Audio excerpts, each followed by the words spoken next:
On May 22, 1944, Life magazine released its Picture of the Week. It showed a woman named Natalie Nickerson, a 20-year-old war worker, staring at a human skull that her boyfriend, a Navy officer, had sent her from the Pacific. The magazine stated that he had promised her a Japanese person when they separated, and that the skull, signed by him and several fellow servicemen, had been taken in New Guinea. However, Life's editorial caption also mentioned, in what some readers saw as an ironic tone, that the armed forces did not approve of such behavior. According to historian James Weingartner, this was not a unique incident. In a study he carried out on the Pacific War, he argued that the collecting and keeping of Japanese human remains by some American soldiers was a recorded practice during the conflict.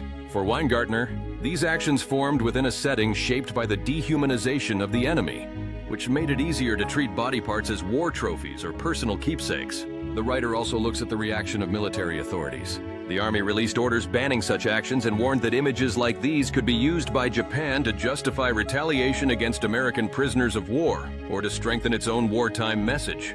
The Navy, on the other hand, took a more limited position, and in some situations punishments were reduced to simple reprimands. As a result, Weingartner notes that despite these rules, the practice did not fully stop. The issue also reached the political level. As recorded by Weingartner, President Franklin Roosevelt was given a gift from Francis Walter, a Democratic member of the United States House of Representatives. The gift was a letter opener made from the forearm of a Japanese soldier, and the president later chose to return it. Meanwhile, social anthropologist Simon Harrison studies this issue from an anthropological view. According to him, these remains can be seen as trophies in a cultural sense, connected to practices of symbolic taking from the enemy. In this context, he points out that such items were often sent to family members or partners, which explains why they moved beyond the battlefield. However, he also stresses that their presence in homes created discomfort, as they were objects hard to fit into normal civilian life.